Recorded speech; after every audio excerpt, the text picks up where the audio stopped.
warri YouTube irratti nu daawwattan chaanaalii keenya subscribe gochuudhaan like gochuudhaan akkasumas immoo yaada keessan commentii jalatti kaa'uudhaan akkasumas nu waliin hojjechuu ni dandeettanii yoo fedhiin waliin hojjechuu qabaattan immoo lakkoofsa bilbilaa dhaabbata Daminaa Tech duwwaa 969 70 irratti bilbiluu ni dandeessu.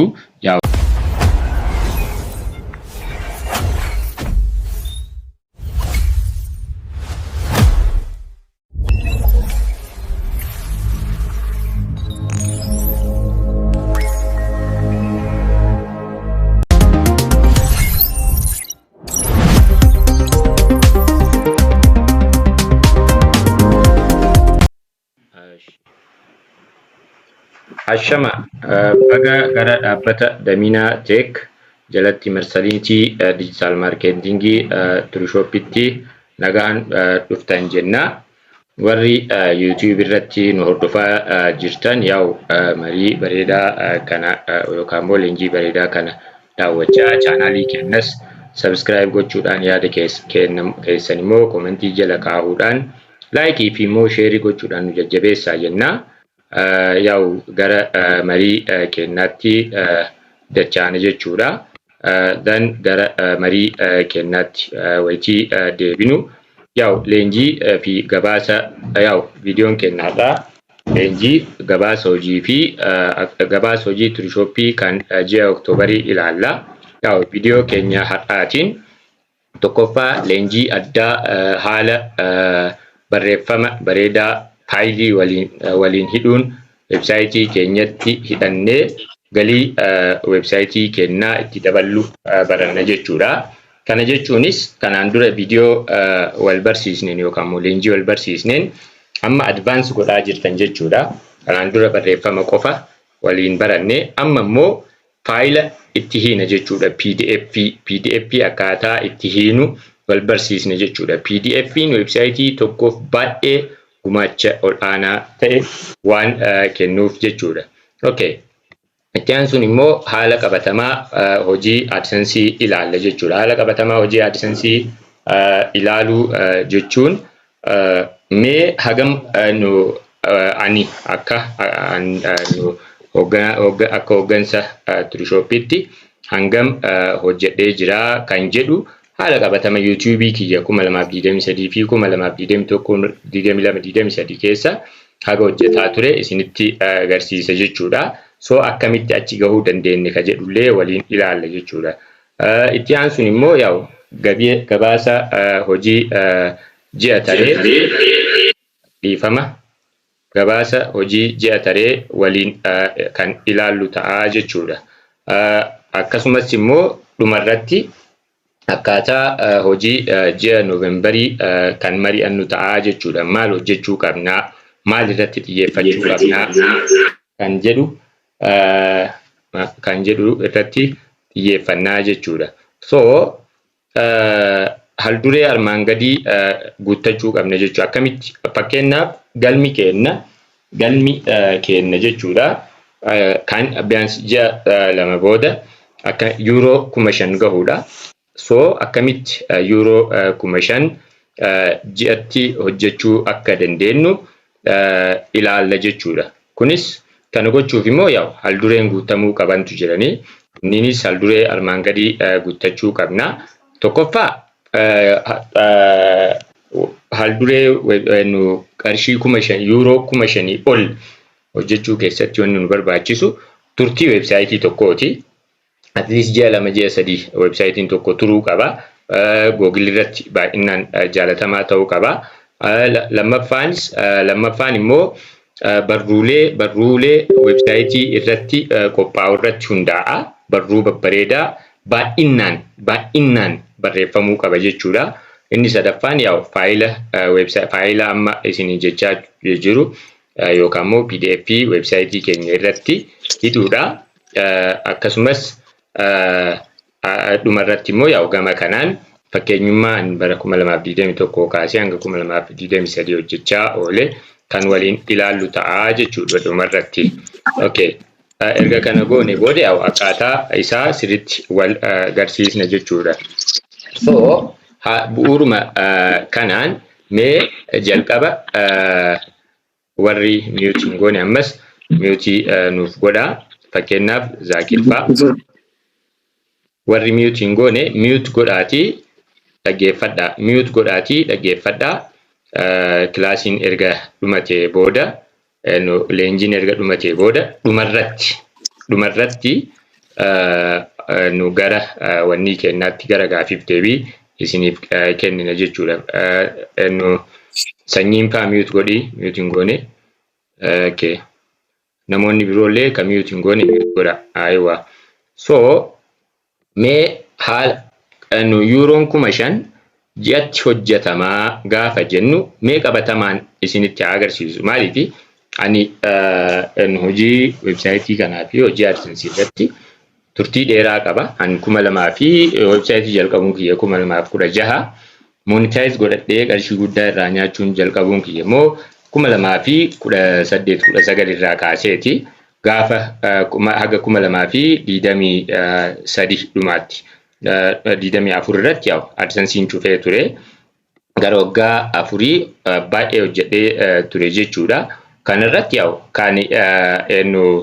kan wanni naa ta'u testimony naa ta'u Hasan Tube jechuudhaan Hasan MH Tube jechuudhaan YouTube irratti Hasan MH Tube jettanii yoo YouTube irratti search gootan yookaan immoo even Google irratti search gootan haga hojjetaa ture sirriitti asirratti gara viidiyoo 170 lafa kaahee jira. As keessatti haga hojjechaa ture ifatti mul'isaa ture baay'ee ifatti akkaataa isaa ifatti garsiisaa ture. Kanneen keessaa viidiyoo tokko yoo as keessaa viidiyoo tokko fakkeenyaaf isa kana yoo kalaallu taate isa kanaan gara bara 2020 naannoo bara 2022 irratti in mul'ata mi iskiriiniin. Ayyee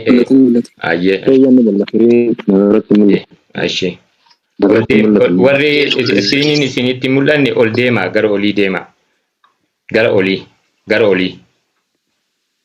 ol deemaame gara oliitii ol deemtan silkiidhaan fayyadamaa warri jirtan ol deemaatii ilaalaa in mul'ataati sirriitti mul'ata. So amma hojii qabatamaa mute godhaa kaadara. Maaliif kana YouTube irratti waan fe'uu fi wayitii isin jidduudhaan seentan hawwataa ta'uu dhiisuu danda'a jechuudha. Ammas editiin irratti baay'istan hojiin irratti baay'istan jechuudha.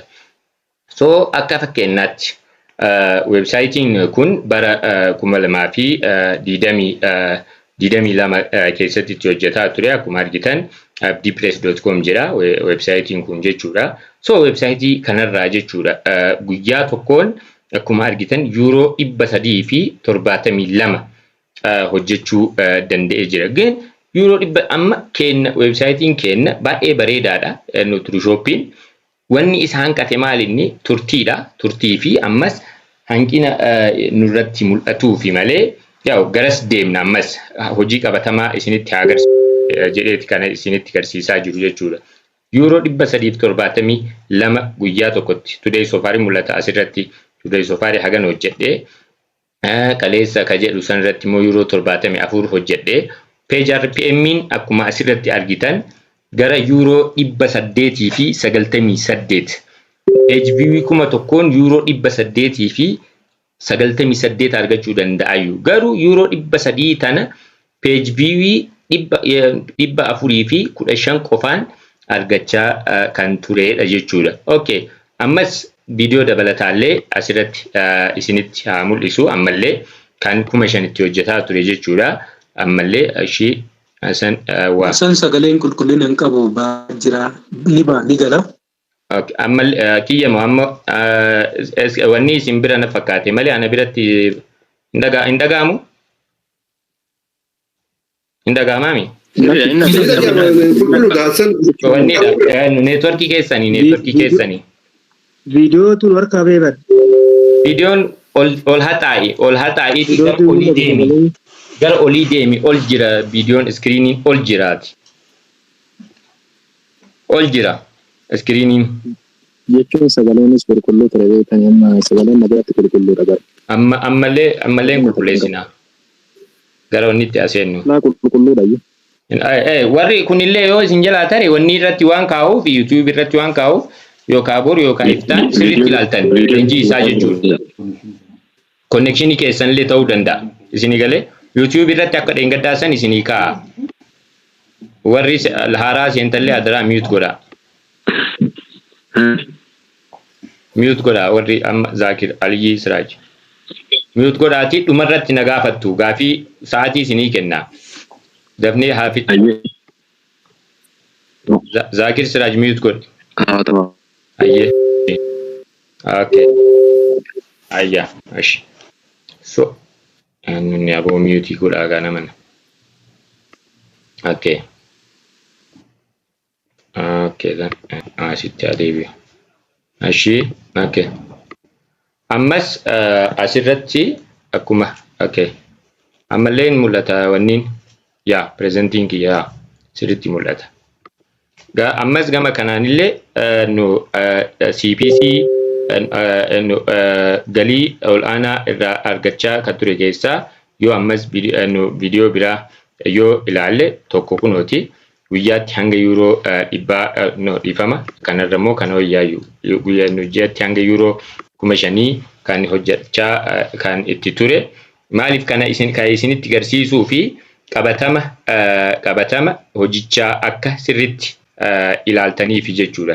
Qabatama hojii kana hagam hojjechuu dandeenya yoo garuu guyyaa tokkotti achi bira hin gahamu.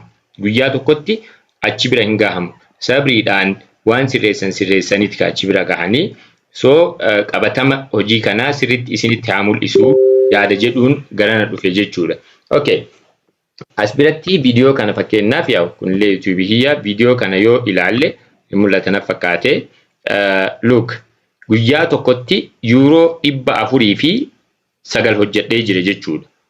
Last 28 days ka jedhu akkuma ji'a tokko as keessa yoo ka sirriitti isinitti mul'atu kan ji'a tokko hanga yuuroo 5,000 hojjedhee jira jechuudha as keessaan.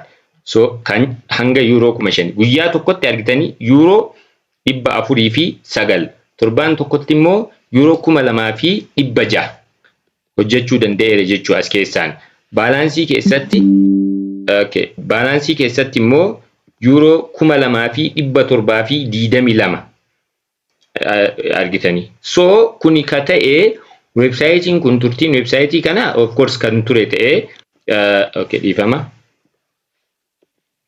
Kan ture ta'ee turtiin websaayitii kana kan ture ta'ee laakiin barreeffama ijoolleen waliin hirmaatu gara 100 wayii jiraniyyuu barreeffama baay'ee heddummeessee irratti barreessuu kiyyaanii jechuudha. Okay, mee amma immoo gara Turushoppiitti haadachaanu. Hojii Turushoppiitti haadachaanu. Hojii AdSense Turushoppiidhaan hojjetaa jirrutti haadachaanu. Okay.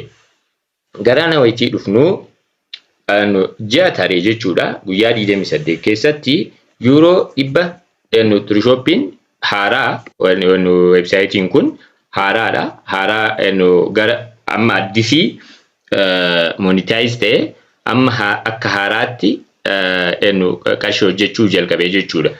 Ji'a tokko keessa akkuma argitan yuuroo 392 baalaansii hojii ji'a taree keessatti galfachuu dandeenyee jirra jechuudha. Laakiin hoo hanqina nurraa mul'atuun hanqina wayitii waliin hojjennu hanqina nurraa mul'atuun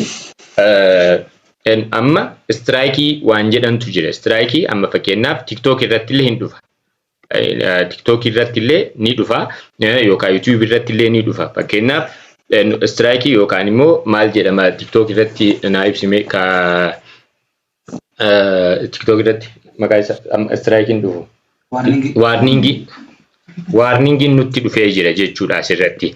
Warningiin maalinni kan nutti dhufeef torbaan tokko hanga lamaatti aarsiin kenna yookaan immoo galiin kenna galii ji'a taree irraa gadi bu'a jechuudha. Torbaan tokko hanga lamaatti. Yoo jabaannee hojjenne yoo akkaataa leenjii kennaatti hojjanna ta'ee akkasumas hundi kennayyuu at least torban kana keessatti guyyaatti poostii 5 hanga 10 website kennarratti yoo kan maxxansuu dandeenya.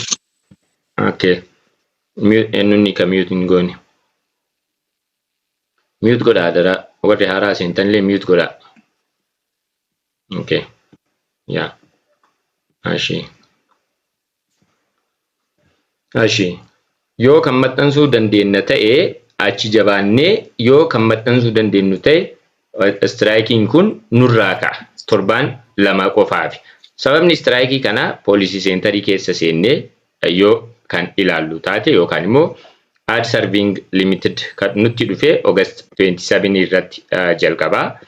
Maal inni what can you do maal gochuu qabna asirratti kan jedhu tokkoffaa know your ad traffic kenna hubachuu source and site visitor kun jechuun maalidhaan wal qabata. Fakkeenyaaf ani walitti makeeti ka isinitti ergaa ture waliif ilaalaa gaafa jedhu jechuudha. Gani ijoolleen tokko VPN faa banattanii VPN hin banatinaa VPN wayitii waliif ilaaltan VPN hin banatinaa jedhee dadhabe. VPN si lama sadi email natti ergeeti isinii galee. Kanaafuu maal gochuudha kana booda waliif ilaalu hambisnee hundinuu poostii baay'isee barreessinaan Google irratti ol baha. Google irratti ol baanaan sarraan website keessan ilaalamu guddaa ta'a. Website kiyya inni dura by the way jet hanga visitorii miliyoona 4 qaba. Maal ka jedhu website kun Aero Blog Hasan ka jedhu.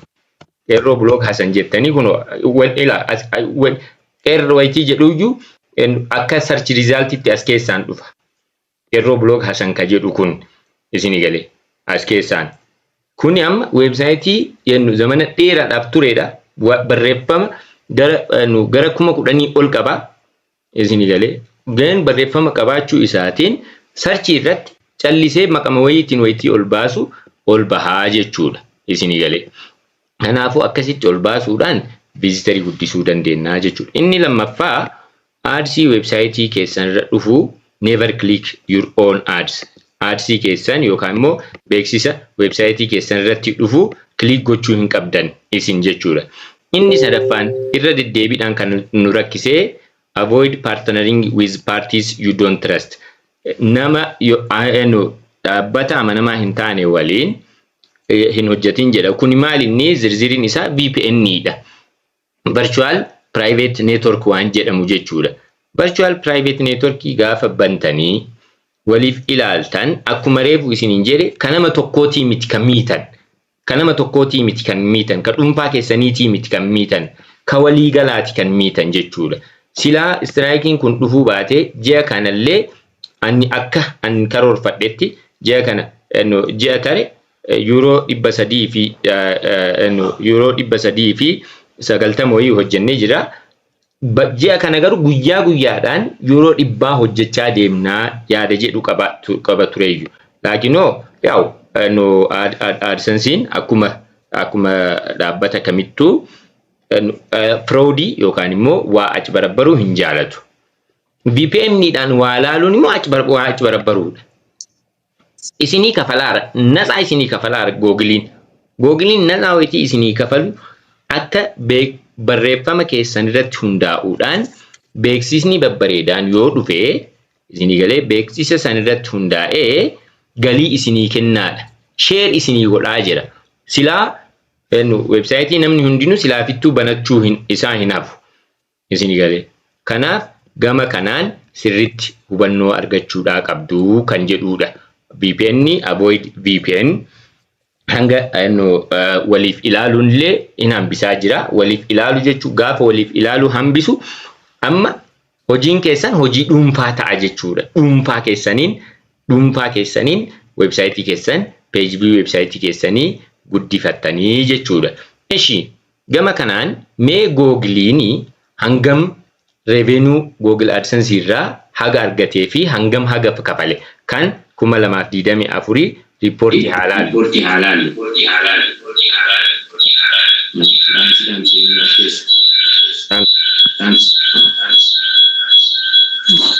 Difama ijoollee. Okay. Erga hagana jennee mee amma immoo Google makana irratti Googlein AdSense irraa revenue yookaan immoo galii hagam argatee jira kan jedhu Google maa gaafannu. How much revenue jechuun galiidha. Does Google AdSense and Google Ads in 2024 irraa hagam argatee kan jedhu yoo ilaalle gabaasa isaaniitiin ni mul'ataami.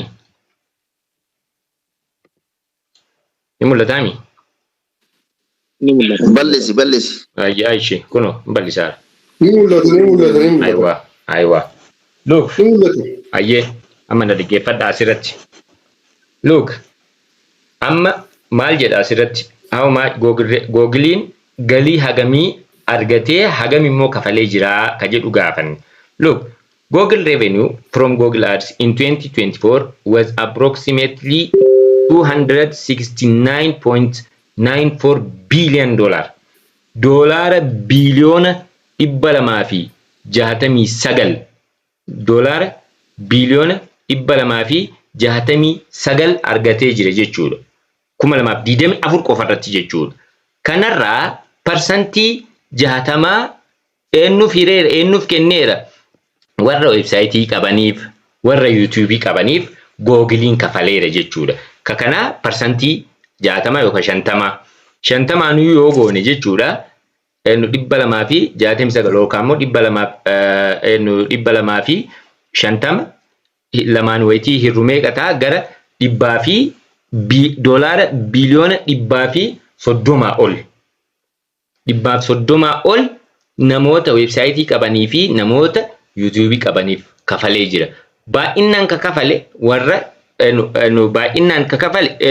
galii guddaa ka kafale warra websaayitii qabuuf. Baay'inaan ka kafale immoo warra YouTube'tiif. Maaliif warra websaayitii qabaniif baay'inaan kafale yoo jettani mute godha. Mute godha warri mute godha. Galgalo mute godha. Okay,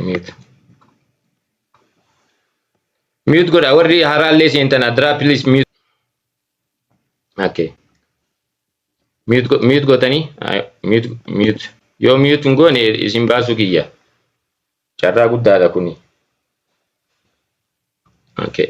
Mute gori golgalo. Okay. Ashi. Yo. Yeah. Okay then. Yeah, block this. Remove. Ashi. Amma adachaan. Euro 260 doolaara biliyoona jedhe look. Biliyoona 269 Googlein qofti galii argateera. Googlein dhaabbanni Googleii galiin inni argate ka 2024 jechuu AdSense irraa qofa.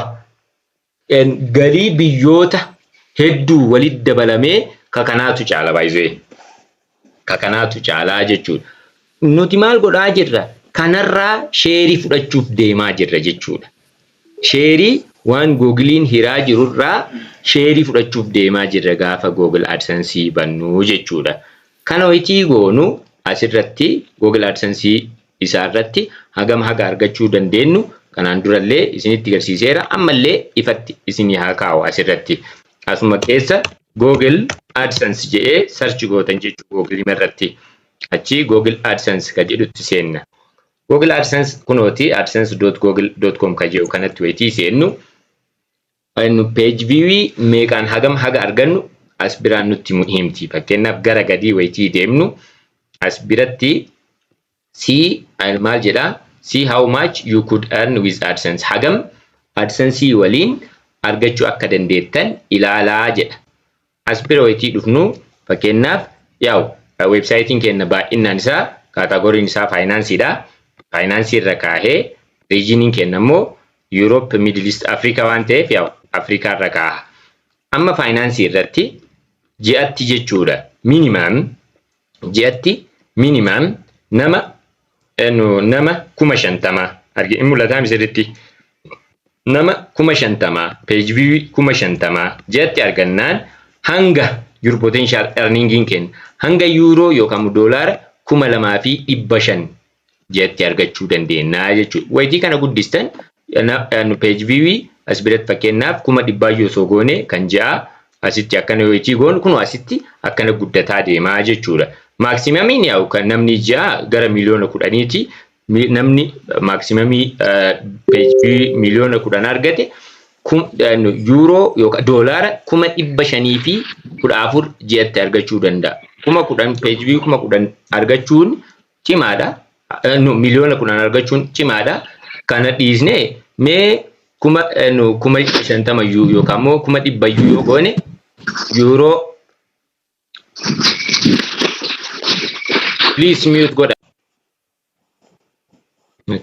Erga hagana ilaallee nuti hoo Google AdSense kanarraa akkuma argitan kun Google AdSense ti. Google AdSense kanarraa hangam argannee kan jedhu yoo ilaalle yaa'u sign in godheeti isinitti agarsiisna jechuu as keessaan euro 392 argachuu dandeenyeerra jiru kunoo baalaansii keenyatti nu seeneera. Kun baalaansii keenyatti ka seene kun kafaltiin isaa yoom kafalama jechuudha. Yoom baalaansii kana keessaa bahee gara akkaawuntii keenyatti seenuu jalqabaa amma Noovembariin 2 yookaan 3 gaafa guyyaa 20 booda akkaawuntii keessanitti isinii seenuu jalqabaa jechuudha. Minimum at least payment haaraa waan ta'eef minimum euro 5 irraa kaasee warroota hojjettan percent maalii fi akkuma reefu isinitti agarsiiseen asitti revenue miliyoona biliyoona 269 kana percentii 50 namootaaf warra publisherootaaf hira jechuudha as keessaan jechuudha. So advertising revenue jedhee sirriitti nu kaa'e. Kanaaf kan ammoo percentii 50 nu dhaqqabaa jechuudha haga hojjennee jechuudha. Okay, erga hagana jennee mee hojii ji'a taree maal fakkaata ture kan jedhu waliif ilaallu jechuudha. Last monthidha websaayitoonni. Okay, as bira deemnee amma Oktoobarii last month ta'ee jira. Last month irra kenna jechuudha ji'a taree. Hojii ji'a taree jechuudha. So reportii kenna ilaalla. Wayitii reportii kenna ilaallu websaayitiin nu jalatti baname tokkoffaarra kan jiru bokkuudha. Bokkuun turtii qaba. Barreeffama hedduu barreessee jira. Wanniin isaallee baay'ee guddaadha. Bokkuu.trueshop.comiin kun euro 116 hojjetee jira. Euro 116 wayitii hojjetu page view isaa garuu nama 990 jechuudha as keessaan. Wanni sirriitti isinitti isiniif adeemsu as keessatti. Okay. Baay'ee kana sirriitti ifatti isinitti agarsiisaa jiruu fi maaliif hojii keessan akka jabeessitanii hojjettanii fi kana booda maaliif kan euro 5,000 euro 6,000 hanga 10,000 akka hojjetamu isinitti agarsiiseef galii kenna akka ol kaasnuufi jechuudha. Isinii galee as keessaan. Itti aansee yaa'u Trueshop kan websaayitii ji'a taree keessa kan hojjete lammaffaarra kan jiru kunis euro 39 hojjetee jira. Sadaffaarra kan jiru Eiboodha. Eibo Trueshop websaayitii Jundiiti. Euro 35 hojjetee jira. Dan itti aansuudhaan immoo Mooteeki euro 21 hojjetee jira. Itti aansuun immoo Naasiri euro 18 hojjetee jira. Achii Maliyaadha. Euro 16 hojjettee jirti. Akkasumas Shaabuudha euro 11 hojjetee jira. Akkasumas Hasan Trueshop ka Hasan jechuudha euro 11 hojjetee jira. Maammee Trueshop ammas maammeen illee nama 779 euro 10 hojjetee jira jechuudha. Gatiin websaayitii tokko akka carraatti ta'ee akkaataa barreeffama isaanii irratti hundaa'uudhaan ta'uu danda'a, biyyaan ta'uu danda'a. Ammas Googiliin wayitii beeksisa isin websaayitii keessan irratti maxxansu wanni keessan irratti hundaa'a jechuudha. So akkanatti haala kanaan akkasitti wanni ta'ee jira jechuudha. So kafaltii ji'a kanaa eenyufaatu argata jechuudha. Amma Ahmad irraa kaasee ka jirtan ka gara gadii jirtani kafaltiin keessan ji'a itti aanutti darba jechuudha. Minimum euro 4 euro 5 hojjechuu waan qabdaniif Kanaafuu kafaltii kanarratti eenyufaatu kafaltiin amma eenyufaadhaaf dhaqqaba jechuudha. Eesoo irraa jalqabee Eesoo Turushoop akkasumas Obsaa Turushoop, Alex Turushoop, Humneessaa Turushoop, Maammee Turushoop, Hasan Turushoop, Maliyaa, Naasir, Muhteek, Eiboo fi Turushooppii fi Bokkuun kunniin kan kafaltii keessa seenan ta'a. Kasanii gadi jirtan immoo ji'a itti aanutti minimum yuuroon keessan yuuroo 5 gaafa gahu yuuroo amma ji'a itti aanutti at least yuuroo 10 seenuun isaa naaf jedhee adagen minimum yuuroo 5 wayitii gahu isin dhaqqabaa jechuu kafaltiin keessan asirraa kaasee ka jirtan. Okay, amma hagana erga jennee booda maaltu galii websaayitii kennaa nuuf guddisaa ka jedhutti immoo haasennu. Kanatti wayitii seennu video haga amma seensa wanni kenna dhumarratti gara gabaasa kennallee ilaallee jirra. Amma immoo maaltu websaayitii kenna galii websaayitii kennaa sirriitti nu guddisaa ka jedhu halaalu. Kun jechuunis akkuma reefu isinitti agarsiise YouTube kiyya ka durii irratti isinuu seentanii ilaaluu dandeettanii Hasan MH Tube jettanii yuuroo 5,000 yuuroo 6,000 ji'atti akkamitti hojjechaa ture kan jedhu wayitii ilaaltan. CPC'n kiyya CPC jechuun page RPM'n kiyya hanga yuuroo 800 ol ka'eeti. Page RPM'n hanga yuuroo 800 ol ka'eera page RPM'n jechuudha.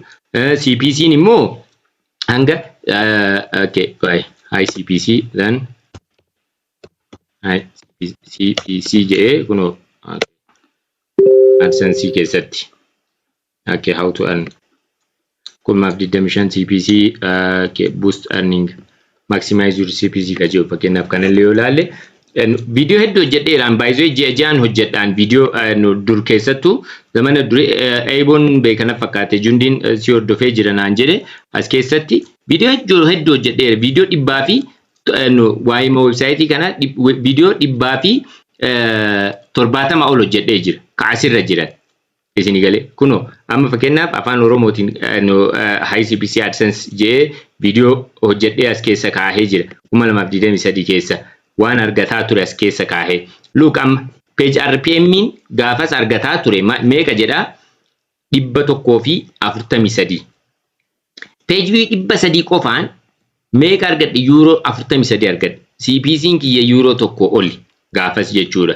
Maal faadhu kun as keessaan akkasitti lafa kaahee akkamitti akka hojjetamu CPC kenna akkamitti akka guddisnu sirritti lafa kaahee asiin isinitti agarsiisaa ture jechuudha. Even amma page view'dhaan websaayitii kiyya isa duriirra Turushooppiitu jaala. Wanni Turushoppii hanqate maalinni tokkoffaa umriidha. Umriin isaa agasmara dheeraa miti. Lammaffaan immoo websaayitoonni Turushoppii jalatti banaman kun amma websaayitii kiyya akkuma argitan websaayitoota adda addaa hedduu banee ture as jalatti.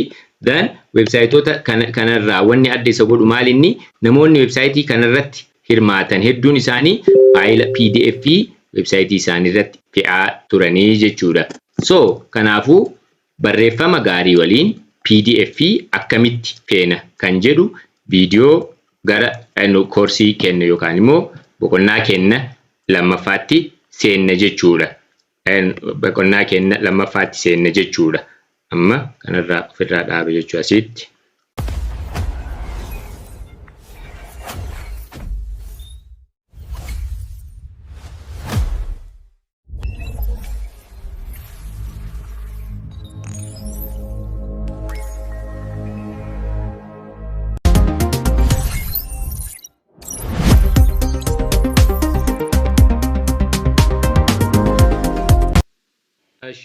Erga hagana jenne booda mee amma immoo akkamiin website barreeffama kenna irratti websaayitii kenna irratti barreeffamaa fi faayilii walitti hidhuudhaan websaayitii kenna irratti maxxansinaa kan jedhu haa ilaalu. Video dabarsine irratti barreeffamoota CPC'n isaanii galiin isaanii ol aanaa ta'e keessaa tokko barreeffama seeraati yookaan immoo barreeffama wanniiti jennee jirra. Barreeffamni seeraa wanni gaariin isaa maali yoo naan jettan PDF seeraa baay'inaan argachuu ni dandeessan jechuudha. Baay'inaan argachuu ni dandeessan jechuudha. Kana argachuuf jalqaba irratti wanni jalqaba gootan maalinni Google keessa seentanii Lawyer Hassan MH Maha firm jettanii Lawyer Hassan yookaan immoo Abukaatoo Hassan MH firm dhaabbata Abukaatoo Hassan jettanii search gootan jechuudha. lawyerhassan.org ka jedhu isinii dhufaas biraan https Lawyer Hassan MH firm jettanii Lawyer Hassan Google irratti Lawyer Hassan MH firm jettanii search gootan jechuudha. Baay'ee websaayitii PDF hedduu qabudha. Asirraa jalqaba maal goonaa PDF adda addaa buufanna jechuudha. Jalqaba seenne as keessa seenne Lawyer Hassan MH firm ka jedhu kana keessa search gooneeti ka seennu jechuudha Google irraan jechuudha. So Lawyer Hassan MH firmiin akkana isinii dhufa yaa websaayitichi kana fakkaata. Afaan Oromootiin afaan Amaariffaatiin qaba. Kun ka dhuunfaa kiyyaati. AdSense illee ittiin maaliifi kan galii irraa argachuuf osoo hin taane dhaabbummaadhaan kan dhaabbata dhuunfaa kiyyaa akka ta'uuf waan barbaadeef kan tajaajila abukaatummaa itti kennu namni akka irraa hubatuuf waan barbaadeef malee galii uumuudhaaf kan websaayitii kana banee miti jechuudha. So isin hoo maal argachuu dandeettan asirraa seerota argachuu dandeettan. Akkuma argitan as keessa Lawyer Hassan MH firmii keessa dureetu jira, abaawotii jira, sarviisii jira. Wanni nuti barbaannu barreeffama waan ta'eef PDF waan ta'eef publicationii keessa seentanii laws ka jedhu jira yookaan blog ka jedhu keessallee argachuu dandeettan yookaan laws ka jedhu keessa Ethiopian laws ka jedhu tuwitan jechuudha yookaan immoo blogii keessallee ni argattan as keessaan kuno amma seerota Itoophiyaa asii arganna jechuudha. Fakkeenyaaf as keessa amma jalqaba irratti constitution download all FDRI and the regional state constitution in PDF jedha. Heera mootummaa federaalaa fi heera biyyoota naannolee asii download godhadhaa jedha. Kana tuyinee asitti seenne jechuudha. Asirraa heerota kanniin buufanna download godhanna jechuudha. Kun sirriitti hojjetamuudhaa qaba. Hundi keessanuu faayila PDF adda addaa hojjechuudhaa qabdan. Irratti fe'uudhaa qabdan. Maaliif websaayitii keessan akkaan ol baasa. Tokkoffaa sababni akkaan ol baasu keessaa inni tokko maalinni baay'inaan Itoophiyaa keessatti Google irratti wanti search godhamu keessaa inni tokko guddaan seerota jechuudha. Seera yookaan immoo heerota jechuudha. Heera mootummaa ta'ee seerota yookaan immoo proclamationii ta'ee labsiilee kanneen baay'ee Itoophiyaa keessatti search godhamu. Okay. Injiraamiyaan. Injiraami ijoollee. Ni girtatti. Ashi. Okay. Ashi. Okay. Me ndaabisi. Ndaabni mi. Injiraaye akkuma qabu. Okay. Then. Ashi. Amma kuno as bira Lawyer Hassan MH firm jedhee as keessa seene. As keessatti fakkeenyaaf kuno FDRI Democratic Republic of Ethiopia heera mootummaa federaalaa download here jedhaan download godhadha jechuu asiin PDF ilee kanneen download godhadha jechuudha jalqaba irratti. Ammas Oromiyaa Regional State heera mootummaa naannoo Oromiyaa ammallee download godhadha asiin. Kun asiin naaseenti yaw PDFin akkanatti load godhee haga dhumatutti eegaanii achi download gootan jechuudha. Ammallee gara asitti deebitan. Keessatti Lawyer Hassan MH firmitti gara olii seentanii silkiidhaan meenuu tuwitanii warri silkii illee jechuudha. Publicationii keessa blogii keessa yookaan immoo laws kan jedhu keessa blogii keessa tuwitan jechuudha. Blogii keessaan argitan warri silkiidha. Warri silkiidha akkamii argatan jedhee ammallee irra deebi'aa.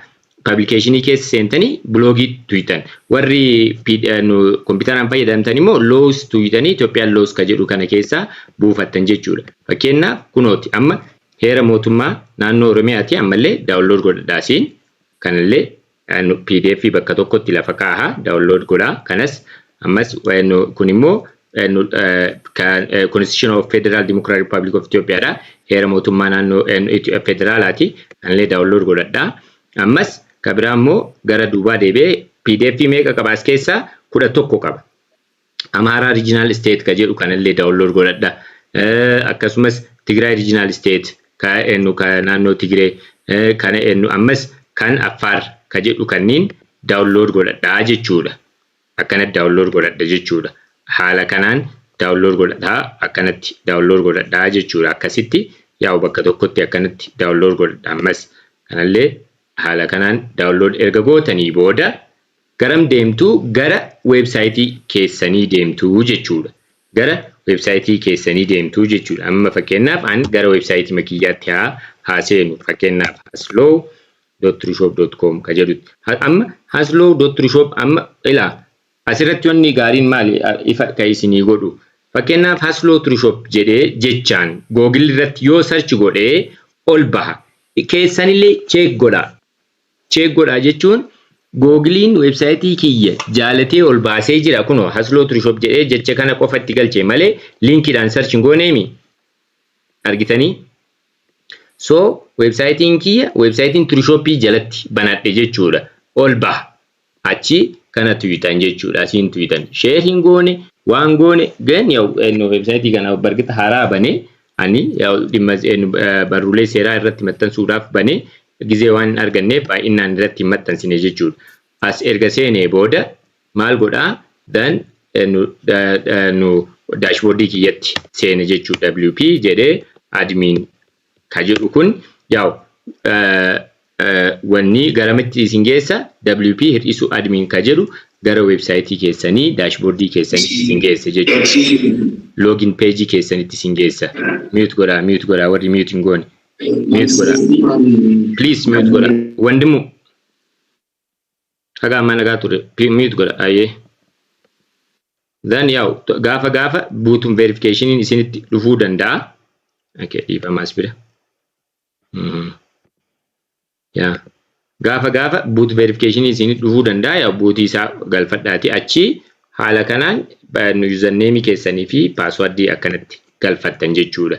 So erga kana goonee booda jalqabarratti erga galfannee booda gen maal barreessuudhaa qabna ChatGPT yookaan immoo Gemini fayyadamnee barreeffama qopheeffachuu qabna. Barreeffamni isin nuti qopheeffannu kamaaliiti faayilii bichaa miti kahiinu jedheeraami.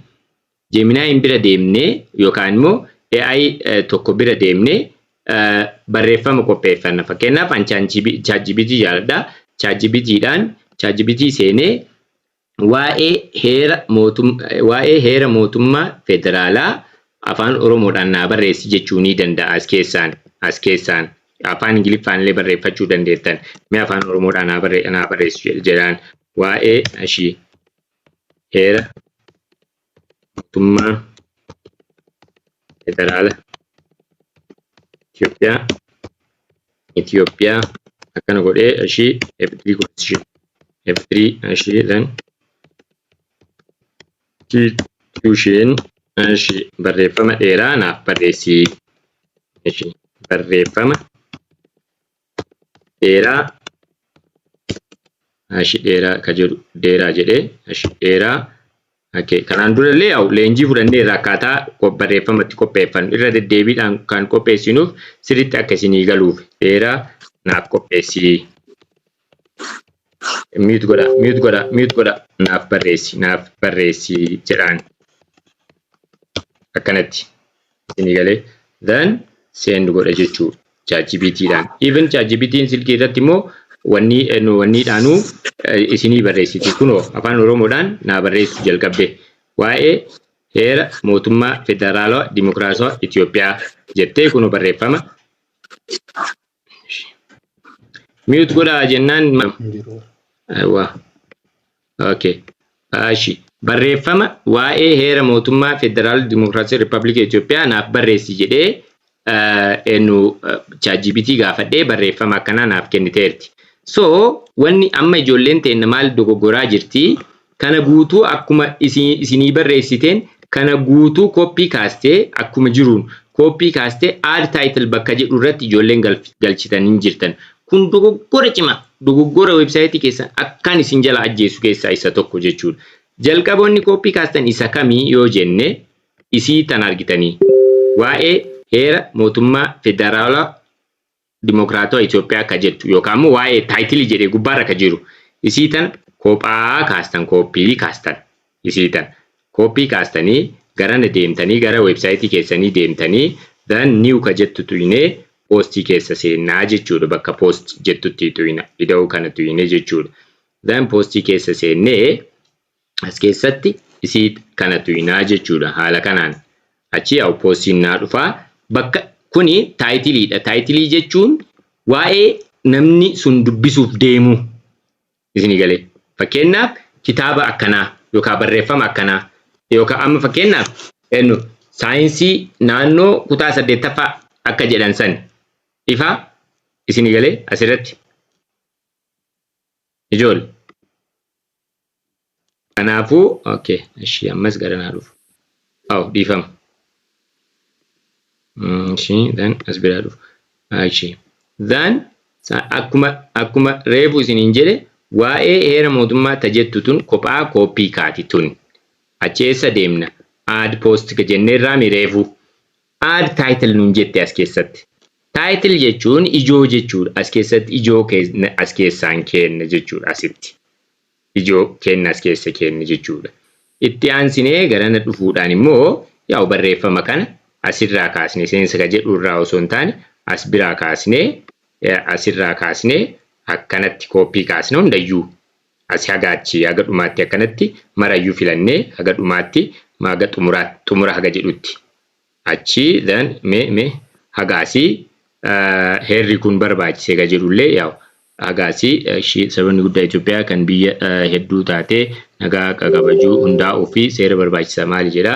Okay akkanatti kooppii kaasne jechuudha. Kooppii kaasne yaa waan ma'anaa hin qabne isin edit gochuu dandeettan jechuudha as keessaan garana deemnee as keessatti look kuni taayitiliidha. As keessa akka hin maxxansine look amma fakkeenyaaf as keessatti osoo maxxansee kun as keessa osoo maxxansee akkana ta'a. Isin as keessatti hin maxxanfamu. As keessatti isin galee bakka kana jechuudha. Yookaan takka as keessatti inni interweetii goonuun jala dhufa jechuudha akkanatti isin galee. So akkanatti waa'ee heera mootummaa erga barreessinee kaanee fixnee booda jala gara dhumaarratti deemne dhumarra wayya faayiliin bakka itti hidhamu maaliif heerri barbaachisee bakka jedhu kana as biratti download PDF jennee asitti PDF hidhuudhaaf himi ka dhufneef akkasiimi download PDF jennee akkanatti erga barreessinee booda erga barreessinee booda ida'uu tana tuqna ida'uu tana tuyneetiin bakka sarchii keessa faayil jennaan argitanii kunooti faayiliin dhufe faayiliidha akka itti hidhuudhaaf deemaa jiru kana wayitii irra tuynu asitti nuu galchiti achi wayitii as nuu galchitu maal goona as bira deemne upload jennee reefu maal buufanneerra jenni heera buufanneerra seerota PDF buufanneerraa mi eenyurraa lawyer.hasan.org ka jedhurraa as keessaa kan akkanatti itti na jechuu asiin kunoo amma wanni ta'aa jira jechuu wanni addaa hin jiru akkuma kanaan dura suuraa itti neeytan kunootii heerri seenne ammallee as biratti faayilii keessa seenuudhaan ammallee faayilii kan 2-3 itti hidhuu dandeettan wanni barreeffama tokko keessa PDF tokkollee hidhachuu dandeettanii PDF 10 illee hidhachuu ni dandeessan jechuudha. So ammallee irra deebitanii as bira upload jettaniini amma F3 constitution hidhee jira then heera mootummaa naannoo Oromiyaa illee akkanatti hidhaa achi seerota jiran haala kanaan hidhaa jechuudha. Okay barreeffamni tokko gaariidha kan jedhamu waan gurguddaa 3 gaafa qabaateedha Google jalatti kan jaalatamu. Tokkoffaa keywordii waan jedhamu jira.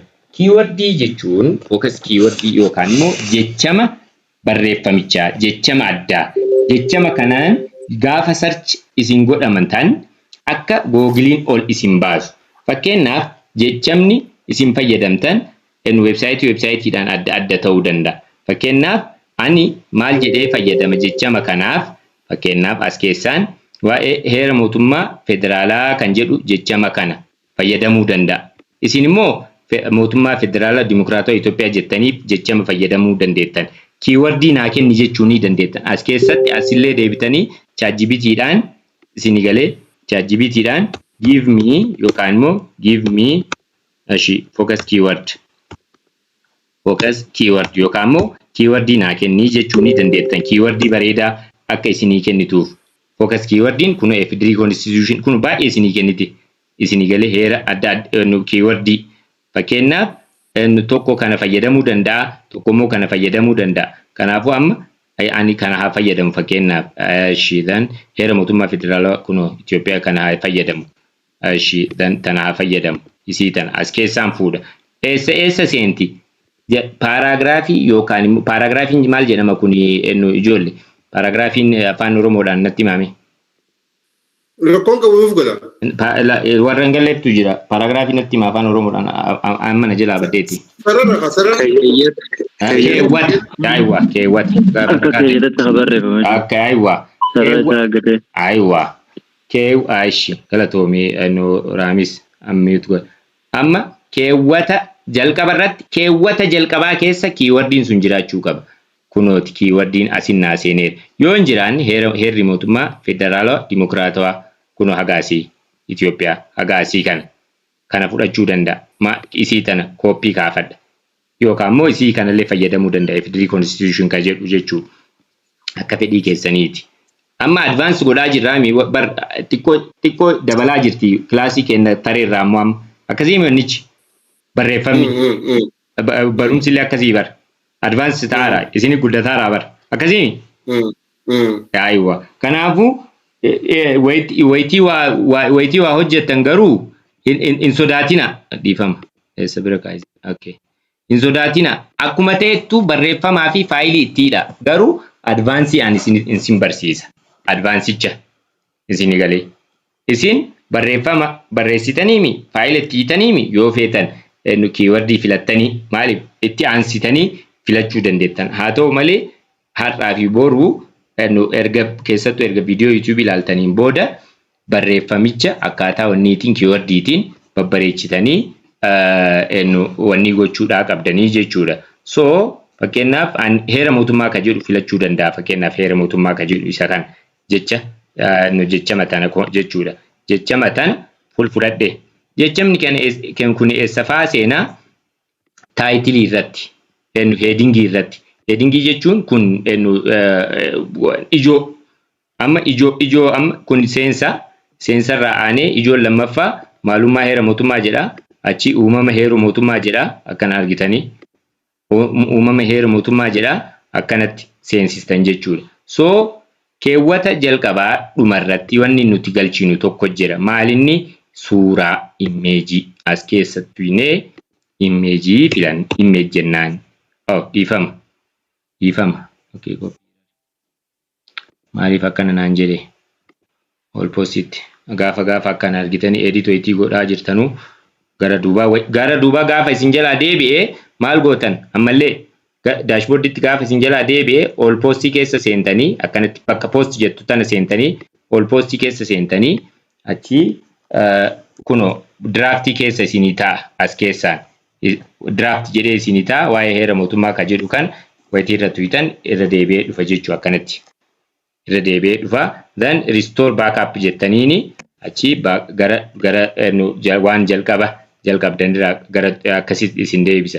As bira deemnee isiniin jedhe dhumarratti as biratti imeejii suuraa qofa galchine jechuudha asitti. Suuraa qabaachuun barreeffama tokko akka Google biratti baay'ee jaalatamaa ta'u taasisa. Suuraa kanaan wal qabatee illee uumuu dandeettan ChatGPT irratti yoosuu isinii uumti isinii galee. As biratti yoo fedhe create yookaan immoo suuraa naa uumi jechuu ni dandeettan.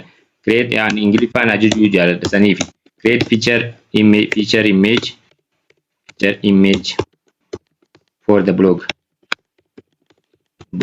jedhanii akkanatti achi suuraa akkana naa uumti isiinu ChatGPTinu suuraa naaf uumti yoo fedhe immoo yoo isiin eeggadhuu sabriin qabuu yoo ka jettan immoo media library irra suuraalee keessantu jira gara gadii deemtanii kunooti suuraalee keessan kan feetan akkanatti filattanii jechuu akkasitti achi hoo ila as keessa bakka akka hin dogoggorre maalinni akkana galchitaniimi yoo dandeettan alternative text bakka jettu tanatti alt irratti. Kun advance warra advance godhaniif kana barsiisaa jira. Warri kaan image galchinaan nu hingaa. Gan warri advance gootan immoo dabalata immoo dabalata gochuu barbaadan immoo bakka alternative text ka jedhu kanarratti keywordii reefuu filattan san asitti galchitanii jechuu dhiifama. Kanaa miti keywordii naan filadhe. Keywordii naan filadhe heera mootummaa federaala Itoophiyaa as keessatti galchaa jechuu as keessatti galcha. Argitanii? Dan akkan erga gootanii booda suuraa galchee jira. Dan bakka post jettu tana tuqaa jechuudha. Bakka post jettu tana tuqeetiin achi set feature image ka jedhu kana tuqaa jechuudha. Yoo suuraa naa uumte kun naa uumteerti. Aga tokko xiqqoo mata si hafe. Dhiifama.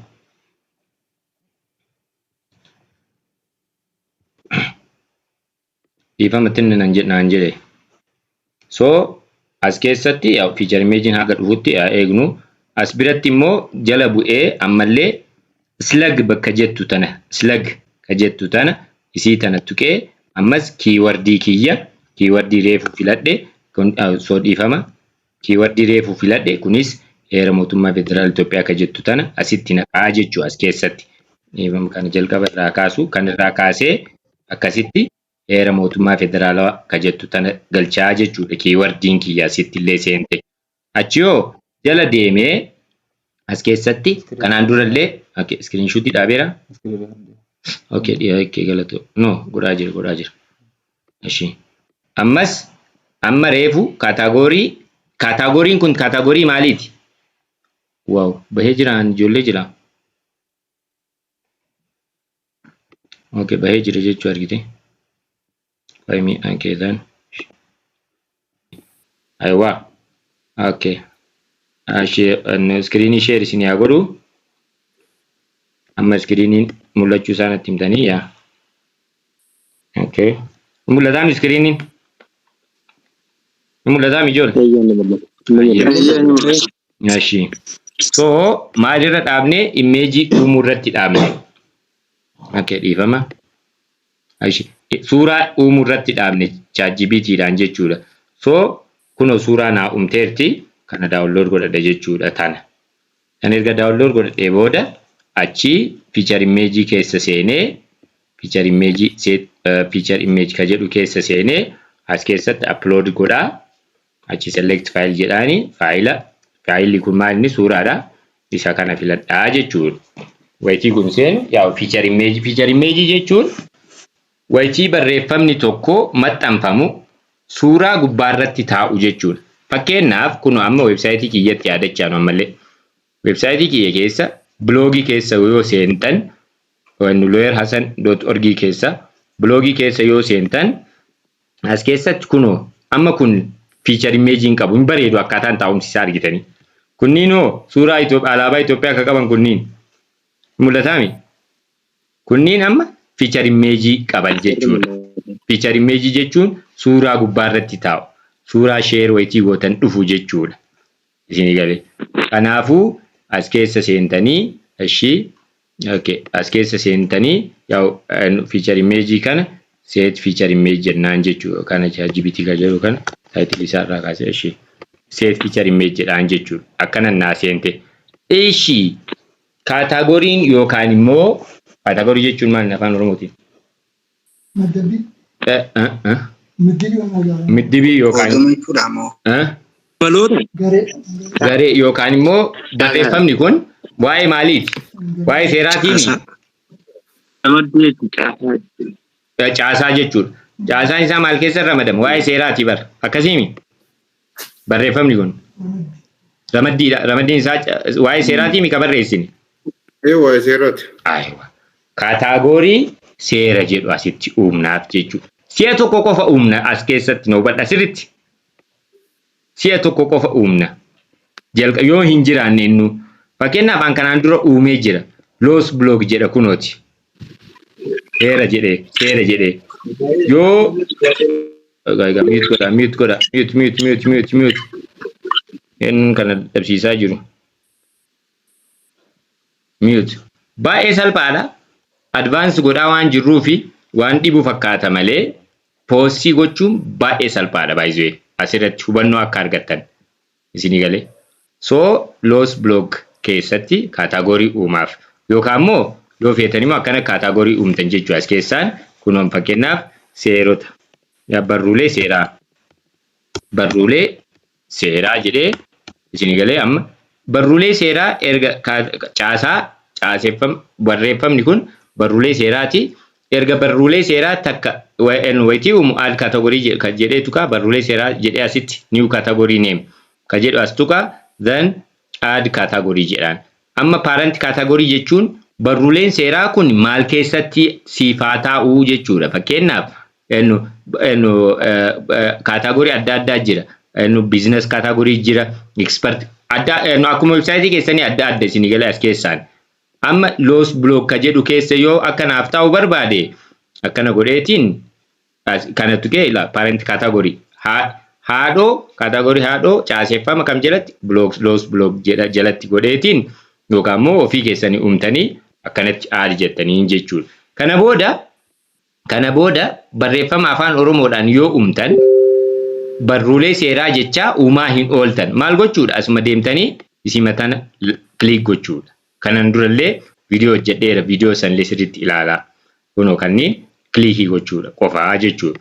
Erga kana godhee booda eessa deemaa? Waan biraa hin godhu, waan maraa fixee jira as keessa barget ganaadha. Kilaasiitti aanutti immoo akkaataa liinkii keessoo fi liinkii alaa waan jedhamu jira. Isallee akkaataa ittiin baranna. Ammaaf garuu barreeffama qopheessinee suuraa itti galchinee achi PDF'n websaayitii keessaniif baay'ee murteessaa waan ta'eef PDF itti hiinee achiin booda publish goonaa jechuudha. Yoo xiqqaate barreeffamni illee haa gabaabbatu PDF matti fe'adhaa amma booda isin gal PDF dhuun baay'ee salphaadha. Baay'ee salphaadha jechuudha. Leenjiin kenna har'aa kana fakkaataa. Yoo haala kanaan jabaannee ka hojjennu taate yaa'u euro 5,000 miti. Amma look euro 5,000 ka hojjedhee page view euro 5,000 kanaan dura wayitii aan hojjedhu ka isinitti garsiise page view baay'ee xiqqaadhaan. Page view isaa baay'ee xiqqaadha. Kun as bira yoo gad deebine page view isaa gara 176 jedha guyyaatti euro 400 wayitii hojjedhu. Isin galee asitti mul'ata viidiyoon isaa. Isin galee page view xiqqaadhaan euro 100 guyyaatti hojjedha. Kennamoo page view guddaadha. Baay'ee guddaadha kenna. Fakkeenyaaf kanarratti look page view 55 ka euro guddaa hojjetaa ture. Isin galee kun asirratti look page view isaa meeqa jedha? In mul'ataa mi ijoollee? Page view isaa 415. Page view 415 kanaan garanaa deemu. Okay, ammallee dhiifama. Look, page view 415 kanaan euro meeqa hojjedheera? Euro 372. Kunoo sirriitti halaaltanii argitanii. Page view 415 mul'ataa mi? Zoom ta'eera jechuudha. Akkana. Kennoo page view kenna baay'ee guddaadha. Geen turtii of keessaa qaba. Amanamummaa websaayitii kennaa waan jedhamu jira. Isin gal turtii websaayitii waan jedhamu jira.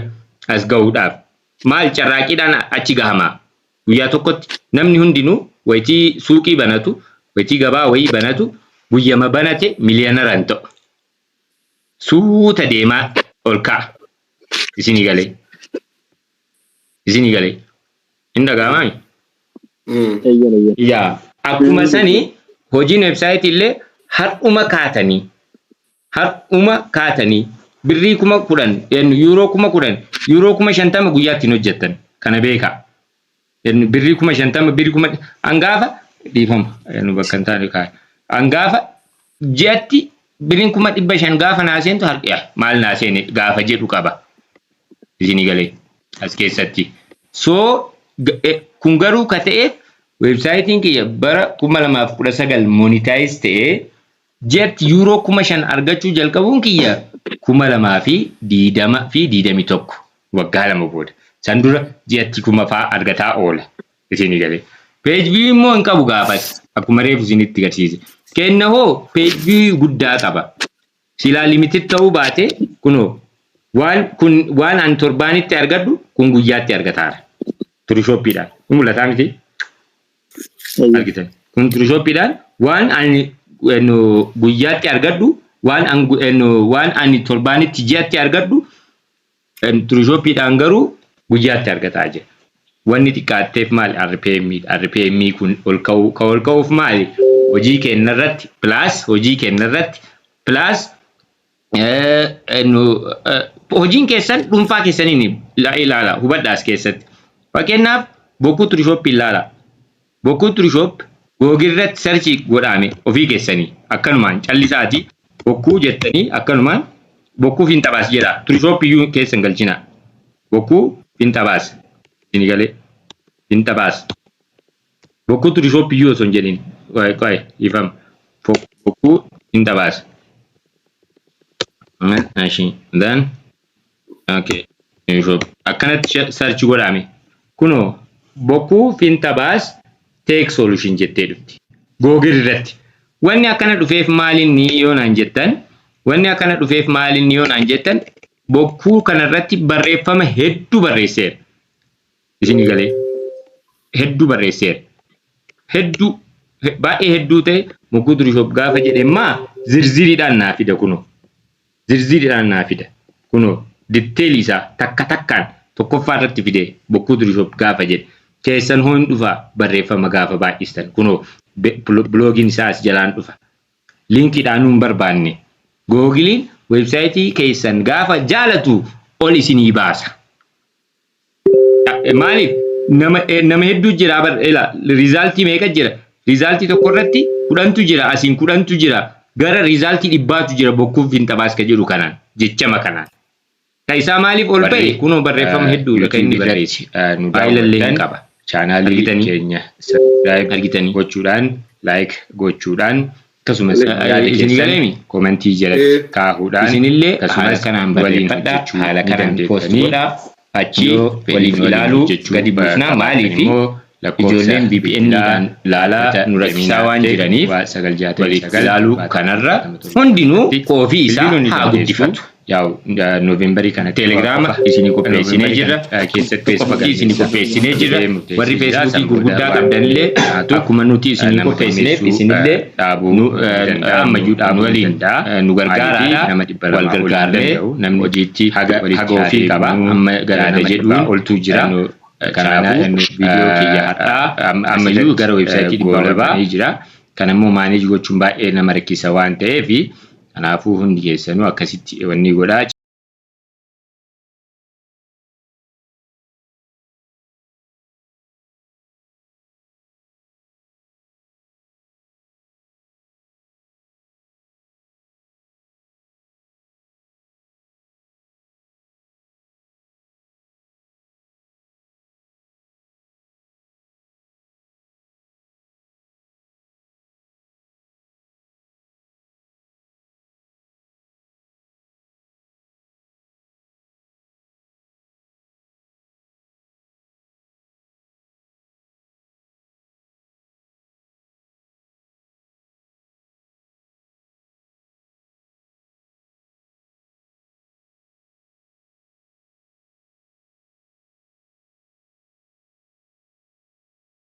Chaanaalii keenya subscribe godhaan nu asirratti waliin fitna jechuudha. Waan waliin turtaniif hundi keessanuu galatoomaadha. Warri gaafii qabdan warri miitingii irratti gaafii qabdan immoo yaa'u kana booda gara gaafiif deebii kennaatti dachaana. Warri YouTube'dha asirratti kilaasii kenna xumura jechuudha.